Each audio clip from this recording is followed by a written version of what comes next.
Hi, I'm Heather with Parkway Sleep, and you have chosen the F20 mask for your therapy.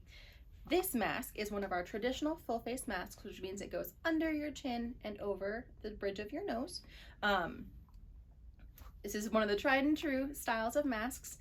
This mask has three parts. It's got the cushion, which you can squeeze and release, the frame system, which is the plastic part with these arms, and the headgear, which is this fabric piece.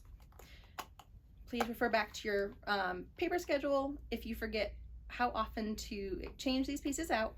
But the full face mask, the cushion, is once per month. You exchange it. The frame system, you get a new one every 3 months, and the headgear is every 6 months for replacement. This mask has a little connector here.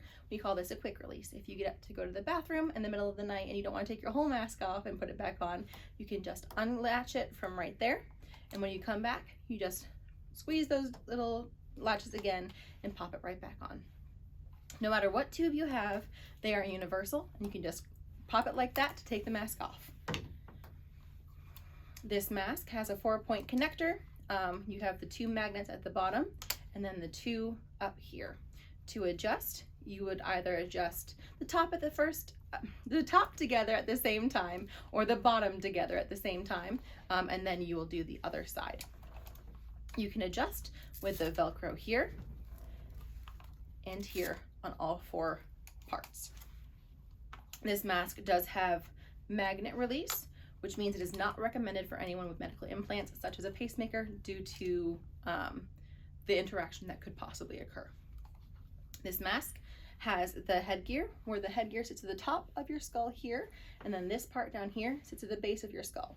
If it is slipping or sliding, there is a smaller for her style headgear for our women and patients with smaller heads that might work better.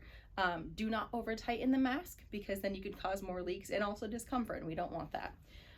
If you tighten too much on either side, you could lever the mask away from your face, which could cause some leakage. To clean the mask, again, pop that pillow out. You wash this cushion every single day. You want to make sure that this gets nice and clean so you get a good seal when you go back to bed that night. You can just use Dial antibacterial hand soap, or if you have sensitive skin, you can use something like non-scented baby shampoo. Once a week, the whole system gets cleaned. You can clean the frame system and the headgear with the exact same soap that you use to clean the cushion to make your life easy.